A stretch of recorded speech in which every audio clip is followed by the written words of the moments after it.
À peine sorti de Haran, Abraham arrive en Canaan. Il passe par Sichem, c'est près de l'actuelle Naplouse, mais il n'y séjourne que brièvement, juste le temps de dédicacer un lieu sacré à l'Éternel, puis il repart aussitôt, car une famine touche le pays. Et il se rend en Égypte, où se déroule un épisode pour le moins dérangeant, et d'autant plus dérangeant qu'il va être répété par la suite. Cet épisode suit toujours le même motif en Genèse 12, 20 et 26. À chaque fois, un patriarche se trouve dans un territoire étranger. Les 2 premières fois, c'est Abraham, la troisième fois, c'est Isaac. À chaque fois, il craint pour sa vie à cause de la beauté de son épouse. À chaque fois, il présente sa femme comme sa sœur. Et à chaque fois, la femme est prise par le souverain local et devient sa concubine. Et à chaque fois, Dieu, et non le patriarche, intervient pour la protéger. La première fois, c'est en Égypte, avec le pharaon et Sarah. La deuxième fois, c'est à Guérar, avec Abimélec, roi des Philistins, ce qui, entre parenthèses, est totalement anachronique, vu qu'il n'y a pas de Philistins dans cette région à l'époque d'Abraham. Mais bon, la Bible n'est pas un livre d'histoire. Et la troisième fois, c'est toujours avec Abimélec, roi des Philistins, mais il s'agit peut-être du fils du précédent, toujours à Guérar, mais cette fois, c'est Isaac qui présente Rebecca comme sa sœur. 3 fois le même schéma.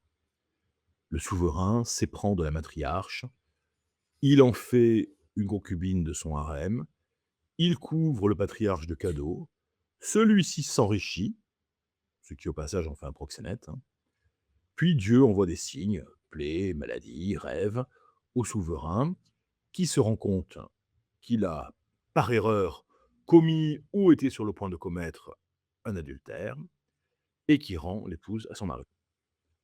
3 fois, donc, la même peur de l'étranger, dont on craint qu'il tuera le mari pour prendre la femme, la même dissimulation. La femme livrée est finalement sauvée quand le souverain se révèle plus vertueux que ne le croyait le patriarche. Et 3 fois, le même silence assourdissant du texte sur ce que les épouses, elles, ont pu traverser.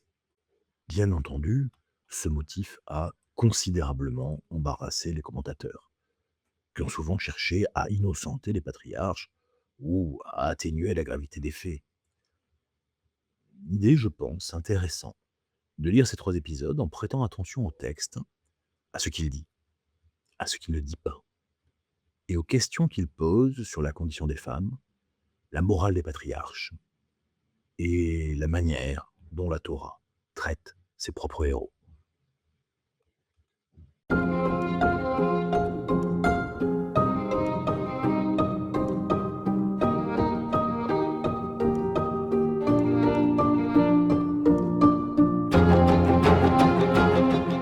Au chapitre 12 de la Genèse, Abraham descend en Égypte pour fuir la famine en Canaan. Et avant d'y entrer, il y a ceci. Voici, dit Abraham, je sais que tu es une femme belle d'aspect. Il arrivera que les Égyptiens te verront et diront c'est sa femme, et ils me tueront. Toi, ils te laisseront en vie. Dis donc que tu es ma sœur, afin qu'il m'arrive du bien à cause de toi, et que ma vie soit sauvée grâce à toi. C'est assez brutal. Abraham fait 3 choses distinctes. Il constate la beauté de Sarai, il anticipe le danger pour lui-même, et il demande à Sarai de mentir pour le protéger. Et sa formulation finale, afin qu'il m'arrive du bien à cause de toi, on va avoir du mal à l'euphémiser. Il sait qu'en disant c'est ma sœur, il ouvre la voie à ce que Sarai soit prise. Et il le demande quand même. Et oui, Sarai est effectivement prise dans le harem de Pharaon. Abraham reçoit en échange des brebis, des bœufs, des ânes, des esclaves, des chameaux. Et le texte ne dit absolument rien de ce que Sarai vit dans le palais, ni combien de temps elle y reste. Il ne dit pas ce qu'elle a ressenti. C'est Dieu qui intervient Il frappe Pharaon et sa maison de grandes plaies. Pharaon convoque Abraham, lui reproche sa tromperie, en lui disant « Pourquoi ne m'as-tu pas dit qu'elle était ta femme ?» Et il le renvoie avec tous leurs biens. Abraham quitte l'Égypte avec Sarai, enrichi. Et on passe à autre chose. Comme si de rien n'était. Quelques décennies plus tard, le couple se retrouve à Guérar, dans le territoire d'Abimélec, roi des Philistins, rebelote. La peur, le mensonge, c'est ma sœur. Sarai, qui entre-temps est devenue Sarah, qui est prise dans le palais d'Abimélec. Cette fois, Dieu envoie un songe, avant qu'Abimélec n'approche Sarah. Abimélec se défend en disant qu'il était de bonne foi. Dieu lui dit qu'il le sait, et c'est pour cela qu'il a empêché de toucher Sarah, pour lui éviter un péché. Ce deuxième épisode apporte deux éléments que le premier ne contenait pas. D'abord, Abraham se justifie. En Genèse 20:11. Il dit qu'il avait peur. Et qu'il pensait qu'il n'y avait aucune crainte de Dieu en ce lieu. Et que donc, on le tuerait. Et il ajoute une précision factuelle. Oui, mais en fait, Sarah est effectivement sa demi-sœur, fille de son père, mais pas de sa mère. Or, dans la pensée familiale, archaïque du Proche-Orient, la filiation s'établit uniquement d'après le père. La femme n'est pas considérée comme y prenant une part décisive. Elle n'est que le terreau fertile qui recueille la semence masculine. De sorte que si une femme a un enfant d'un premier mariage, puis divorce et un enfant d'un second mariage, eh bien, ces deux enfants ne sont pas frères et sœurs, puisqu'ils n'ont pas le même père. Ils n'ont donc aucun lien de parenté, ils peuvent très bien se marier ensemble, ça n'est pas considéré comme de l'inceste. En revanche, dans la configuration d'Abraham, eh bien oui, puisqu'ils partagent le même père, Sarah est pleinement sa sœur, ce qui, à vrai dire, aurait plutôt tendance à aggraver son cas. Non seulement proxénète, mais incestueux, et proxénète de sa propre sœur. Le dossier s'alourdit. Par ailleurs, Abimélec reçoit dans ce passage une stature morale remarquable. C'est lui qui interpelle Abraham, c'est lui qui pose des questions, c'est lui le non-hébreu, le philistin, c'est-à-dire l'ennemi par excellence. C'est lui qui occupe la position morale haute. Enfin, troisième épisode, en Genèse 26, Isaac va répéter la faute de son père. À son tour, il se trouve à Guérar, il dit de Rebecca qu'elle est sa sœur, et cette fois c'est un mensonge total, puisqu'elle n'est pas sa sœur, elle est sa cousine. Mais surtout, cette fois, Rebecca n'est pas prise. Abimélec regarde par une fenêtre et voit Isaac Metzachek, se réjouir avec sa femme. C'est un terme qui, dans le contexte, désigne très clairement une intimité conjugale. Donc, il convoque Isaac, il lui reproche sa tromperie, et ensuite, il émet un décret protégeant le couple. Le troisième épisode, donc, est le moins grave dans ses conséquences, puisque Rebecca n'est jamais vraiment mise en danger. Mais il est le plus révélateur sur le plan de la transmission. Isaac a appris de son père non seulement la foi et la marche devant Dieu, mais aussi la lâcheté, l'abandon de son épouse. La faute se transmet, et elle aussi peut s'inscrire dans la chaîne générationnelle. Dans les deux épisodes qui concernent Sarah, elle n'a pas une seule parole. Elle est prise, elle est consommée, elle est rendue. Elle n'existe dans le texte qu'à travers le regard et le désir des hommes. Elle n'est qu'un objet de transaction et de jouissance. Or, la Torah est un texte qui donne la parole à des personnages que d'autres textes antiques auraient ignorés.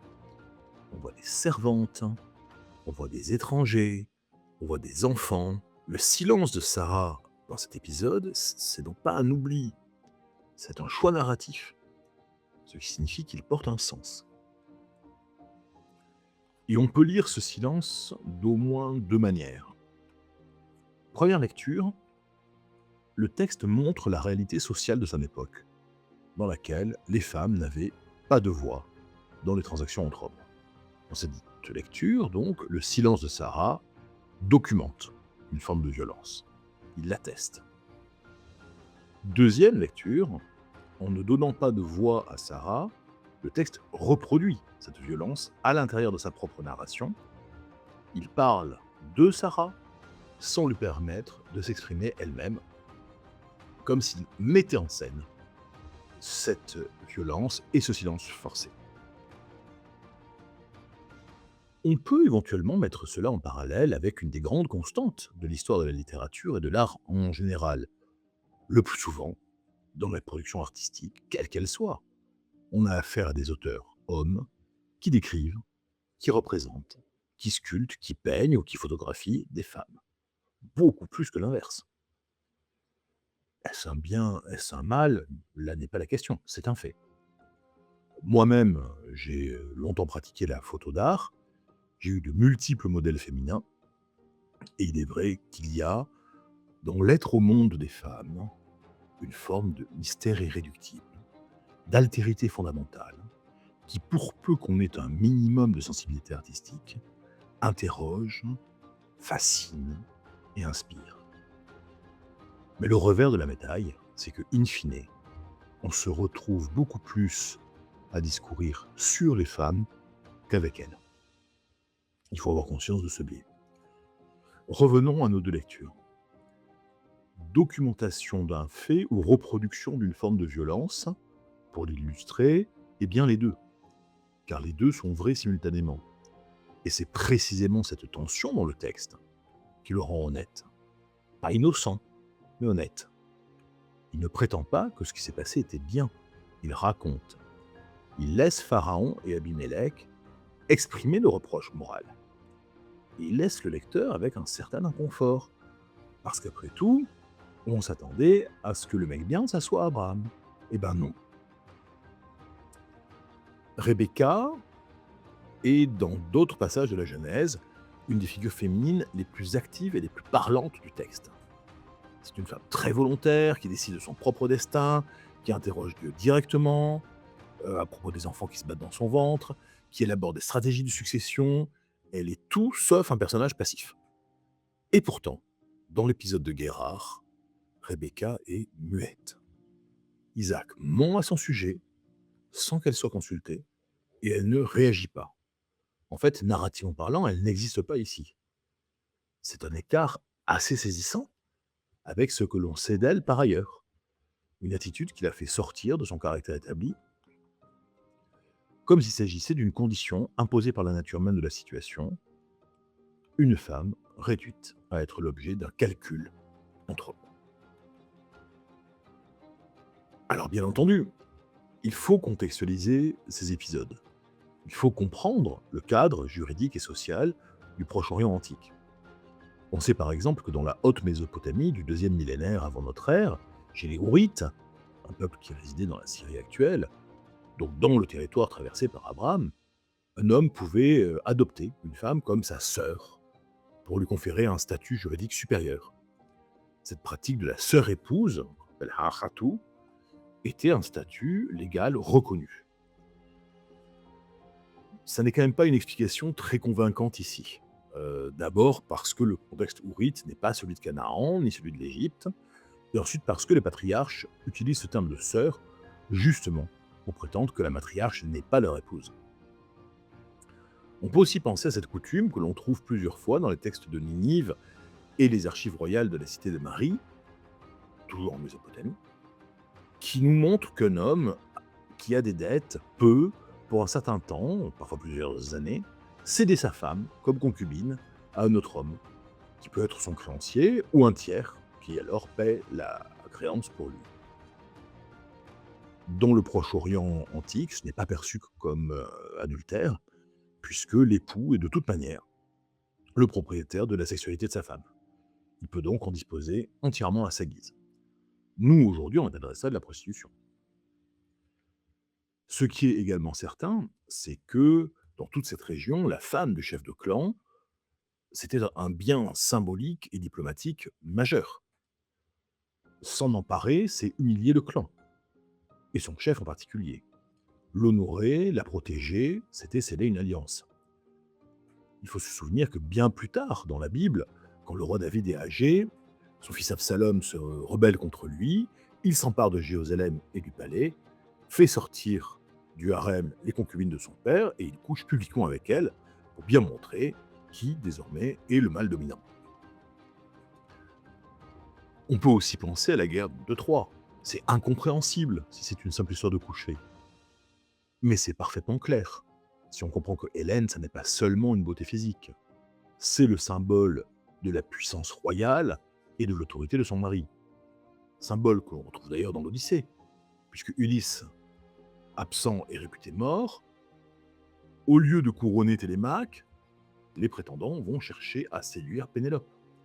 Comme si on reconnaissait aux femmes à la fois l'incapacité à exercer le pouvoir et la faculté de désigner l'homme qui va l'exercer. La beauté de Sarah, c'est donc pas seulement une beauté physique dans le texte, c'est une forme de puissance politique. Et Abraham, en présentant Sarah comme sa sœur, transforme une puissance dangereuse en ressource exploitable. Par ailleurs, dans l'Égypte ancienne, le harem de Pharaon, ça n'est pas simplement une institution libidinale, c'est une institution diplomatique. Les femmes qui y entrent, ce sont des filles de nomarques, de hauts fonctionnaires, de chefs alliés ou vaincus, ce sont des filles qui sont données comme tribus pour sceller des alliances ou des vassalités. En plaçant Sarai dans ce harem, Pharaon ne commet pas nécessairement de son point de vue un acte d'agression. Au contraire, il intègre une étrangère dans son réseau relationnel. Mais du point de vue de Sarai et du point de vue de la Torah, cela reste une violence. Elle est prise sans son consentement, placée dans un espace où elle est à la disposition physique d'un homme qui n'est pas son mari, dans un pays étranger, sans protection. Et même si la pratique peut avoir du sens localement, dans son contexte, cela n'en fait pas un acte moralement neutre. Et c'est ici que la Torah fait quelque chose de remarquable. Elle ne justifie pas la pratique. Elle la rapporte et elle laisse les autres personnages, Pharaon, Abimélec, en exprimer la critique et elle montre un Dieu qui intervient pour protéger la matriarche. Ce que dit le texte, c'est que puisque Dieu intervient pour corriger les événements, c'est bien que ce qui arrive à Sarah n'aurait pas dû arriver, même si cela s'est passé ainsi. Il y a beaucoup de commentateurs juifs qui ont donné leur meilleur pile-poule. Le pile-poule, c'est le coupage de cheveux en quatre, c'est la casuistique rabbinique, pour tenter d'absoudre Abraham et Isaac dans ces affaires. Mais pas tous. Maïmonide, lui, il évite justement le pile-poule, en gardant le silence sur l'affaire. Pas question de critiquer le grand homme. Mais l'Armanide, qui est le petit-fils de Maïmonide, et qui ne manque jamais une occasion d'expliquer que Pépé a eu tort, lui, il va parler très nettement. Dans son commentaire sur Genèse 12, il écrit que la descente d'Abraham en Égypte, sans consulter Dieu, alors que celui-ci lui avait dit d'aller en Canaan, c'était déjà une faute. Et il ajoute, en commentant les versets suivants, qu'en livrant Sarai à la merci de Pharaon, Abraham fait peser sur elle un risque qu'il n'avait pas le droit de lui faire courir. On a donc là une double faute grave de la part du patriarche. Et d'autant plus grave que l'épisode d'Abimélec plus tard nous montre qu'il n'a rien appris et qu'il n'a pas fait Teshuvah. Ce qu'on appelle Teshuvah dans le judaïsme, c'est la repentance pour ses fautes. On dit qu'on sait qu'une Teshuvah a été sincère et menée à son terme quand on est confronté à nouveau à l'occasion de commettre la faute et qu'on s'en abstient. Et là, pour Abraham, c'est raté. Très clairement, il y a eu une première faute et il n'a rien appris et donc il la réitère. Une des conséquences de ce passage en Égypte, comme le souligne Narmanide, c'est que Sarai va se retrouver avec des esclaves égyptiens, et parmi ces esclaves égyptiens, une certaine Agar, qui fera parler d'elle ensuite. Narmanide nous explique que le péché d'Abraham a donc eu un prix, Agar engendrant Ismaël, et les conséquences que cela implique sur l'histoire notamment. Comme à son habitude, le Midrash, c'est-à-dire la littérature rabbinique d'origine orale, qui commente et qui étend le mythe biblique, comble en partie les silences du texte. Il nous montre une Sarai en pleurs et en prière dans le palais, avec un ange du Seigneur se tenant à ses côtés et frappant Pharaon de plaies à chaque fois qu'il tente de s'approcher d'elle. Bon, alors ça ressemble un peu trop à un récit merveilleux pour vraiment bien s'insérer dans le texte de la Torah, mais, ça a tout de même un intérêt. Puisque cette scène ne présente pas une Sarai intégralement passive. Ce n'est pas Abraham qui la sauve, ni Dieu de sa seule initiative, c'est elle qui se sauve par sa propre prière. Elle n'est pas uniquement l'objet des transactions masculines, elle est un sujet indépendant, en relation personnelle avec Dieu. C'est important parce que cela éclaire son changement de nom plus tard. Nous le verrons dans un autre épisode, mais il faut avoir en tête que, tout comme Abraham va devenir Abraham, Sarai va devenir Sarah. Et ce changement a un sens, bien sûr. Sarai, cela signifie ma princesse. C'est le nom que donne un père ou un époux. C'est comme ça que j'appelle mes filles. L'entrée en alliance lui fait tomber son i final, qui en hébreu est la marque du possessif. Ma princesse devient donc la princesse. L'être, jusque-là possession, propriété d'autrui, acquiert son autonomie par le rapport à Dieu. On peut s'interroger sur la structure du motif. Pourquoi 3 fois? Alors, en littérature biblique, la répétition n'est jamais un hasard. C'est un dispositif narratif. Quand un motif apparaît 2 fois, c'est une variante. Quand il apparaît 3 fois, ça commence à être une structure. Première explication, historico-critique. Il s'agit du même épisode, qui existait sous plusieurs versions dans des traditions orales voisines, mais distinctes, et les rédacteurs de la Torah ont choisi de ne pas choisir et d'intégrer les 3 options dans leur ensemble. Et c'est une explication qui fonctionne bien, et qui, du point de vue de l'histoire de la production du texte, est assez satisfaisante.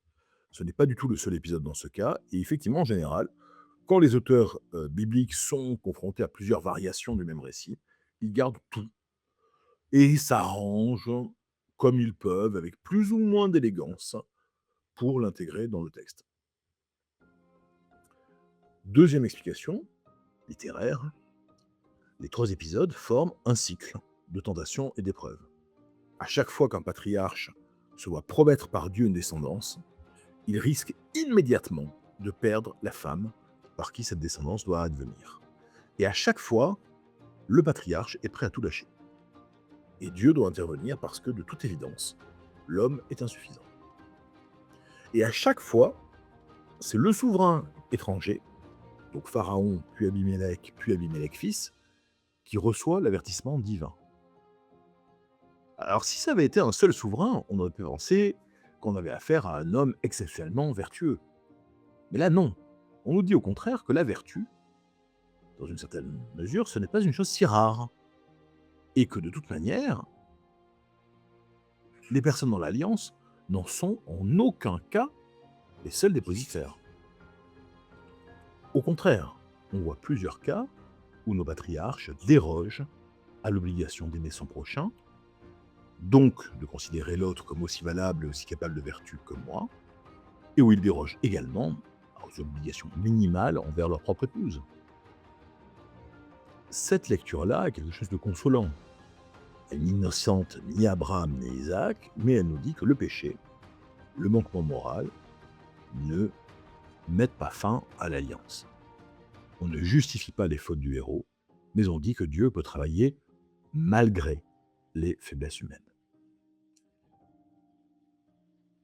Dans les 3 épisodes, La figure qui incarne la conscience morale, ce n'est donc pas le patriarche, c'est le souverain étranger.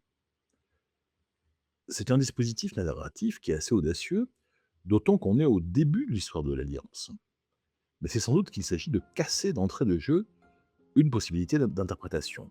Celle qui consisterait à dire qu'Abraham et sa descendance ont été élus parce que justement Abraham est supérieurement moral, parce qu'il porte de manière ontologique une prééminence éthique sur les autres êtres humains. Eh bien, pas du tout.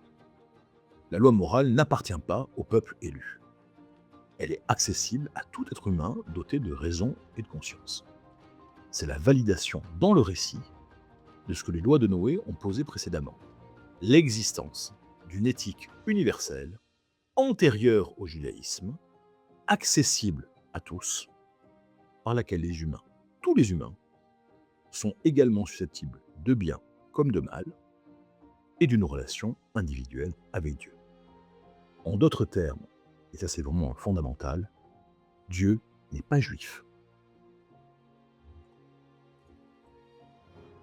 Il faut nommer clairement ce que ces 3 épisodes mettent en scène. Une violence faite à des femmes. Non pas une violence individuelle exercée par un homme particulièrement mauvais, mais bien une violence qu'on appellerait aujourd'hui systémique, dans laquelle la femme en tant que femme est traitée comme un bien transférable, dont la valeur est sa beauté et sa capacité à générer des alliances ou des ressources. L'homme ou le père sont avant tout des propriétaires, usant comme ils le souhaitent de la ressource que constitue la femme. Mais cette violence n'est pas inventée par Abraham. Elle est la condition générale des femmes dans les sociétés patriarcales du Proche-Orient ancien. Abraham n'est pas un ignoble phallocrate pervers pire que les autres. Il est tout simplement un homme de son temps. Et parmi les hommes de son temps, il n'est ni particulièrement courageux, ni particulièrement franc du collier, ni particulièrement méchant ou pervers. Juste un type normal, grandiose dans certains cas, médiocre le plus souvent, minable parfois. Autrement dit, un être, il faut bien le reconnaître, comme vous et moi. Enfin, vous, je ne sais pas, mais comme moi, très certainement. Il y a eu des lectures féministes des textes bibliques, dont certains sont totalement anachroniques et ne méritent même pas qu'on s'y arrête, tant elles sont nulles et pêchent par présentisme. Le présentisme étant cette tendance à juger des autres époques selon les critères moraux de notre temps. Il y a eu aussi des lectures féministes beaucoup plus fines, comme celle de Phyllis Trimble, qui insiste sur 2 éléments majeurs. D'une part, la souffrance des personnages féminins, car qu'il s'agisse de Sarai, d'Agar, de Tamar, de Rebecca, de Rachel, de Léa, elles ont toutes, à un degré ou à un autre, à subir des souffrances du fait de leurs conditions, même si elles ne répondent pas à ces souffrances de la même manière, chacune. Et d'autre part, le fait que, comme on l'a vu avec le nom Sarah, le rapport au divin peut devenir une source d'émancipation. Et il est vrai que si l'on fait une sorte de panoramique de la condition féminine dans la Bible hébraïque, on s'aperçoit que d'un bout à l'autre, les choses changent. La femme de Noé n'est même pas nommée. Sarai va être prostituée par son époux. Agar va être abandonnée dans le désert. Bethsabée, à l'époque du roi David, n'est qu'un objet de désir sans volonté propre. Mais à l'autre bout du spectre, on a Myriam, on a Ruth, on a Esther, on a Judith.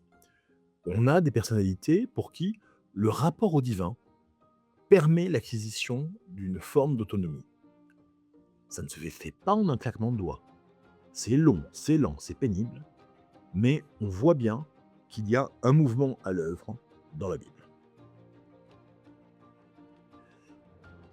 Et pourtant, il faut aussi dire ce que le texte dit à bas bruit, de manière presque silencieuse, en rapportant l'intervention divine pour protéger Sarah, en rapportant les plaies sur la maison de Pharaon, en faisant d'Abimélec le porte-parole de la conscience morale.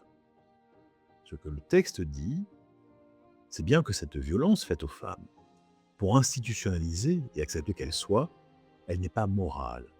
Ça n'est pas bien. Le texte montre la violence pour la dénoncer, puisque Dieu, c'est-à-dire, d'un point de vue littéraire, la représentation justement de l'ordre du monde, de l'ordre moral, Dieu lui-même intervient pour empêcher ou limiter cette violence. La Bible dénonce donc bel et bien cet état de fait et ne l'excuse ni ne le justifie à aucun moment. Elle dit juste que ça existe et elle dit juste que c'est scandaleux. Il y a peut-être encore autre chose là-dedans. Les matriarches sont le plus souvent stériles, jusqu'à un certain point de leur existence. Sarah, comme Rebecca, ne vont être capables d'engendrer qu'après ces épisodes. Pas immédiatement après, mais après néanmoins. Comme si, pour que le peuple élu puisse avoir une postérité, il lui fallait absolument ne pas rester dans l'endogamie. Comme s'il lui était indispensable de s'ensemencer, en quelque sorte, auprès d'autres cultures. Se nourrir de sa proximité avec l'Égypte d'une part, avec le monde méditerranéen, car les Philistins sont vraisemblablement des peuples de la mer, ils sont apparentés aux Grecs, d'autre part. D'ailleurs, on le voit bien, dans la Torah, on a ce mouvement d'une sortie de l'endogamie. Abraham a épousé sa sœur, Isaac épouse sa cousine,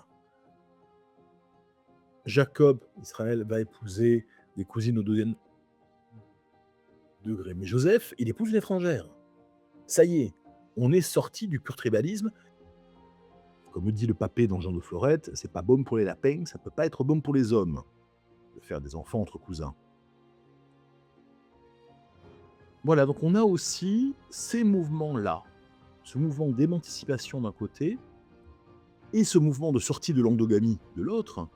Et ce sont deux mouvements tout à fait parallèles, parce que, bien entendu, l'émancipation féminine passe aussi par la sortie de l'endogamie. Vous n'êtes pas un être autonome quand vous savez de toute éternité que vous allez épouser votre cousin. Ces 3 épisodes nous laissent en conclusion une série de tensions que le texte se refuse à résoudre facilement à notre place. Abraham est grand et pourtant il a par 2 fois abandonné sa femme par calcul. Isaac est le fils de la promesse et il a répété la faute de son père.